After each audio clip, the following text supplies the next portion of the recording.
लगातार बारिश होने की वजह से नदियों में इस समय बाढ़ का माहौल है। बता दें आपको कि इस समय मौजूद हूँ वाराणसी के दशाश्वमेध घाट पर, जहाँ पर आप देख सकते हैं कि गंगा में पूरी तरीके से बाढ़ आया हुआ है और जिसकी वजह से कई घाटों का संपर्क टूट गया है। बताते चले आपको कि कहा जा रहा है कि मात्र 4 दिन में करीब 15 फीट तक गंगा नदी बढ़ गई है और इनका जल स्तर जो है वो 62.62 मीटर पर दर्ज किया गया है। वहीं राजेंद्र प्रसाद घाट और मान सिंह घाट, साथ ही जानकी घाट और हनुमान घाट का यहाँ पर संपर्क भी टूट गया है। साथ ही महाश्मशान यानी कि मणिकर्णिका घाट का एक प्लेटफॉर्म गंगा में जलमग्न हो चुका है। हरिशन घाट पर शव सीढ़ियों में जलाई जा रही है और जो भी पंडित पुरोहित यहाँ बैठते थे घाटों पर, आप अक्सर देखा करते थे, करीब 300 से भी ज़्यादा चौकियाँ डूब चुकी है। और अगर आपको हम दिखा दें जहाँ आरती होती है, मैं अपने कैमरा पर्सन को बोलूँगी कि वो उस जगह को दिखाए जहाँ पर गंगा आरती होती है। वो भी आप मान लीजिए कि 1-2 सीढ़ी बची हुई है, बाकी वो भी अगर इसी तरीके से लगातार बाढ़ का जो आलम है बढ़ता रहा तो वो भी वहाँ से डूब जाएगा जो आरती स्थल है, और जो आरती स्थल है वो बदल दी जाएगी। इसको लेकर के देखिए प्रशासन के द्वारा बहुत सारी तैयारियां की जाए, चाहे वो एनडीआरएफ की टीम हो, चाहे वो यहाँ पे हर जो भी सुरक्षा के इंतजाम किए जा रहे हैं, वो सारी चीज़ें काफ़ी तेज़ी से की जा रही है। वहीं हम आपको बता दें कि सिंधिया घाट के विश्व प्रसिद्ध झुके हुए रत्नेश्वर महादेव मंदिर का आधा भाग यानी कि शिखर तक पानी चढ़ गया है। अक्सर देखिए ये जो शिखर जो ये मंदिर था ना, ये चर्चा का विषय बना रहता था क्योंकि ये मंदिर टेढ़ा था।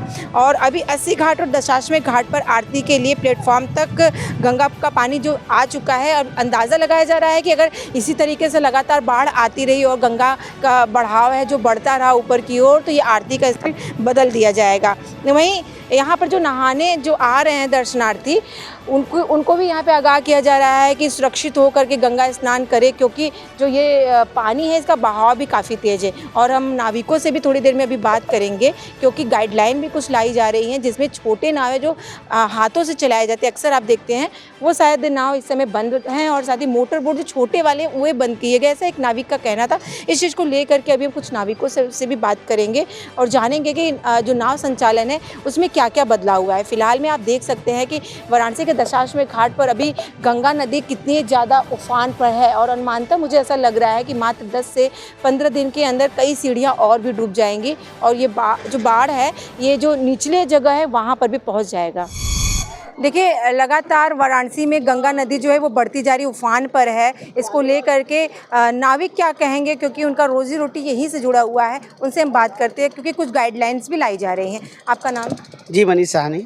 मनीष जी, देखिए गंगा जी उफान पे है और कुछ ही दिन में हो सकता है कि सारी सीढ़ियाँ डूब जाएं, तो नाविकों के लिए क्या अभी समस्या होगी? गाइडलाइन क्या है? देखिए शासन प्रशासन की तरफ से अभी जो गाइडलाइन आई है, जो चप्पू बोटी है छोटे वाली उनको प्रतिबंध कर दिया गया है। बड़ी बड़ी बोटें चल रही हैं और वो भी सुरक्षा मानकों के साथ। जैसे कि नॉर्मल सीजन में हमारे बोट का लाइसेंस अगर 50 आदमी का था तो उस पर हम 40-45 घुमाते थे, लेकिन अब बारिश काल में वो हो जाता है 25 आदमी हो जाता है। कि सुरक्षा का ध्यान रखा जाता है, लाइफ जैकेट पहनाया जाता है कि किसी प्रकार का कोई घटना ना हो। और अभी फ़िलहाल 3-4 दिनों से लगातार गंगा का जल स्तर बढ़ रहा था। अभी फ़िलहाल आज गंगा की स्थिति सामान्य है। लेकिन इसके साथ ही जो एक टाइम होता है निर्धारित करते हैं, वो समय क्या रखी गई है? अभी जो समय है, जो गंगा आरती का समय है, जैसे ही गंगा आरती समाप्त हो जाता है उसके बाद नौका संचालन भी बंद कर दिया जाता है कि किसी प्रकार का कोई घटना दुर्घटना ना हो।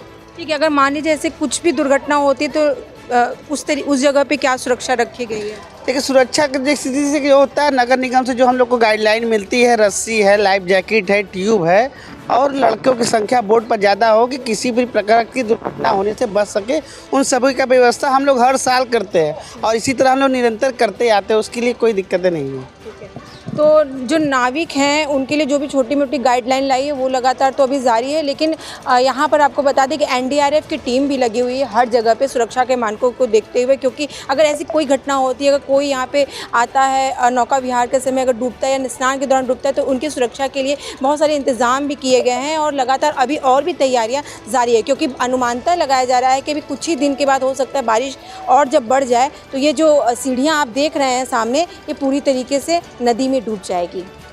तो आज की खबर में बस इतना ही। ऐसी खबरों को देखने के लिए जुड़े रहें आप रणभेरी न्यूज़ के साथ। मैं सुमन लता, कैमरा पर्सन अमित के साथ। धन्यवाद।